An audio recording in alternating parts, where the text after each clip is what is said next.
Boa tarde. Uma população estimada entre 13 e 14 milhões. São pessoas que têm alguma doença rara, que precisam de medicamentos caros e muitas vezes inacessíveis.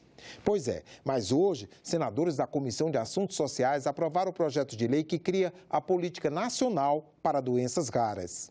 O projeto estabelece que o Sistema Único de Saúde terá 3 anos para implementar a Política Nacional para Doenças Raras. Cria uma rede nacional de cuidados ao paciente, centros de referência em cada estado e um cadastro nacional. A análise do registro do medicamento para doenças raras passa a ser prioritária na Anvisa. O presidente do órgão, que participava de uma audiência pública na comissão, falou sobre o tema. Nós fizemos toda uma regulamentação agora para, por exemplo, sem precisar um ensaio clínico de fase 3, só com a fase 2, um medicamento para doença rara que se demonstre seguro e tenha possibilidade de eficácia, já ter um registro na Anvisa. Então, eu creio que a nossa regulação ela está muito sintonizada com o projeto de lei que eu creio que vai atender essa demanda das famílias brasileiras que sofrem com doenças gravíssimas, né? Orientando uma nova dotação orçamentária específica para este fundo, que se trata deste ponto específico, não só do medicamento, mas também na área da pesquisa, e a partir daí, exigindo com que a Anvisa tenha celeridade, que vai alternar de 45 a 90 dias, para que todos esses medicamentos sejam analisados e com todas as exigências feitas para que o cidadão também tenha garantia daquilo que ele está recebendo como medicamento. E durante a audiência pública com o presidente da Anvisa, o cultivo da maconha para uso medicinal foi mencionado. É que o Senado está debatendo na Comissão de Assuntos Sociais um projeto de lei que autoriza o cultivo domiciliar. O presidente da Anvisa anunciou que em breve vai colocar em consulta pública a regulamentação para o cultivo e estudo da droga no país. Nós estamos já na fase final de colocar uma proposta de regulamentação em consulta pública, né, destinada, inclusive 5 empresas, pelo menos, só a mim procuraram as 5 empresas canadenses, americanas e brasileiras que teriam interesse de fazer investimento para a produção do canabidiol no Brasil. Na mesma reunião, também foi aprovada a Política Nacional de Prevenção do Diabetes. Assim como a Política Nacional para Doenças Raras, este projeto segue para o exame do plenário. A Comissão de Constituição e Justiça aprovou o projeto que aumenta o número de situações em que os pais perdem legalmente o poder sobre os filhos. Os senadores aprovaram também projeto que facilita o pagamento do seguro obrigatório de veículos. A proposta permite que os proprietários de veículos possam pagar o seguro obrigatório em 12 parcelas.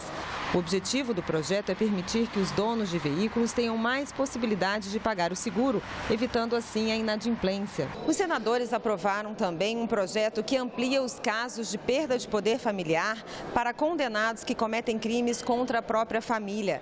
O texto altera o Código Penal, o Código Civil e o Estatuto da Criança e do Adolescente para incluir os crimes dolosos de violência com lesões gravíssimas, abuso sexual e feminicídio entre as hipóteses de perda de poder familiar, tutela ou curatela. Se não for aprovado o recurso para que o projeto seja votado em plenário, a proposta sobre o seguro obrigatório segue direto para a Câmara. Já o projeto que trata da perda do poder familiar vai ainda ser votado em plenário. A Comissão de Constituição e Justiça aprovou ainda a proposta que cria o Conselho de Avaliação de Políticas Tributárias. Vinculado à Comissão de Assuntos Econômicos, o Conselho vai ajudar o Senado na tarefa de avaliação periódica do Sistema Tributário Nacional. O projeto segue para o plenário.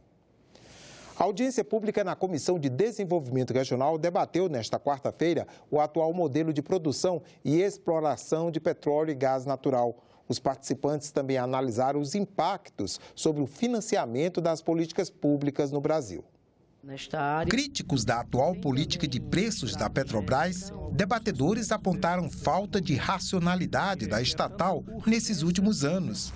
A disparidade entre o que o consumidor paga pelos combustíveis no Brasil e o que é pago em outros países também foi assunto da audiência, assim como a perda de conteúdo nacional nos investimentos da empresa. Excluiu a Petrobras como operadora do pré-sal e ainda diminuiu seu compromisso com o índice de nacionalização. Quer dizer, disse, você não precisa mais ser operadora única e, além do mais, tudo que desde a época do Fernando Henrique Cardoso, 98, das primeiras licitações de blocos da ANP, foi comprometido com compras na indústria nacional, você pode diminuir tudo isso aí, não precisa mais comprar 70% no Brasil. Essa diretoria da Petrobras, ela inclui lá o frete dos navios, custos internos, margem praticada para remunerar risco, volatilidade da taxa de câmbio, estadia, impostos, lucro, né? Determinou ao povo brasileiro que pague acima do preço no mercado internacional.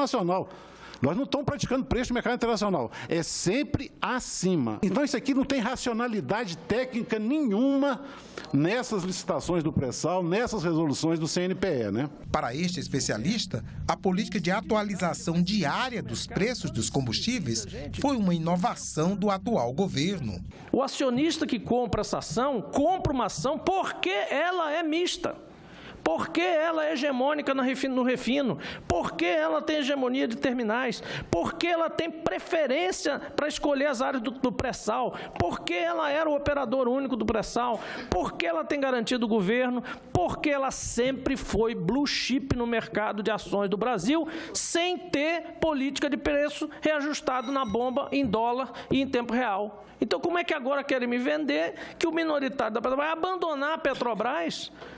Porque o preço da bomba não é o real, que é a coisa que nenhum governo, nem dos militares, nem o Collor, nem o Itamar, nem o Sarney, nem o Fernando Henrique, nem o Dutra, ninguém, nem o Juscelino fez. Nós estamos aqui cuidando exatamente de defender o melhor e o maior ativo que o povo brasileiro construiu, que é exatamente a Petrobras, né? Pelo papel que ela historicamente desempenhou na promoção do desenvolvimento nacional e do desenvolvimento regional.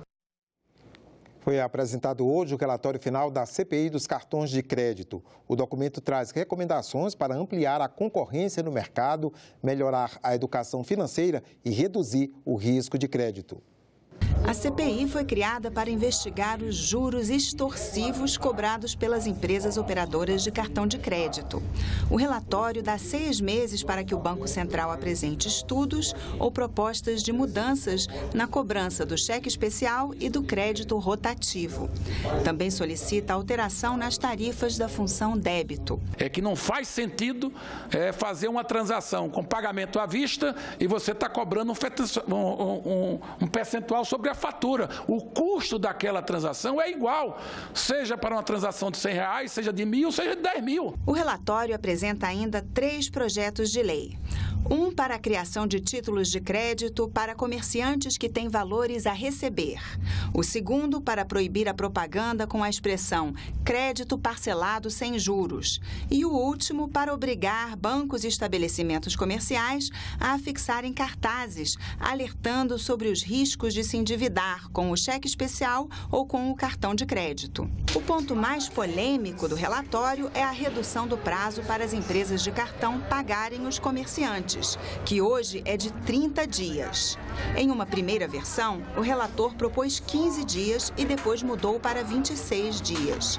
Mas outros senadores defendem apenas 2 dias para o pagamento. Nós sabemos que os Estados Unidos e a América Latina praticam o D+2. Então, eu acho que nós poderíamos, seria a minha sugestão, de colocarmos o D+2 e não o D+15. Seria um avanço e na mesma, como falou o presidente, quem tem que definir isso é o Congresso. Eu inicialmente sugeri a redução para 15, depois fui procurado por diversos atores da indústria para que eu tivesse uma reflexão da possibilidade de cessar a competição e a concorrência que se dá no mercado de adquirência e que isso poderia inviabilizar os novos atores que estão entrando. O presidente da CPI concedeu vista do relatório, que deve ser votado na próxima semana. Ele disse que a CPI se reuniu com a direção do Banco Central e confia que algumas das recomendações vão ser acatadas. Eu acredito que o Banco Central, pela vontade que eu percebi do seu diretor e presidente, vão realmente trazer esses juros para um patamar decente, porque hoje eu vejo que é um assalto legalizado. Com todo respeito, esse é o termo que eu tenho usado e eu não vou deixar de usar. Ficamos por aqui. Você pode rever as reportagens desta edição na nossa página na internet, senado.leg.br/TV. Continue com a gente, outras notícias a qualquer momento na nossa programação e também na nossa página na internet. Obrigado pela companhia e continue sintonizado aqui na TV Senado.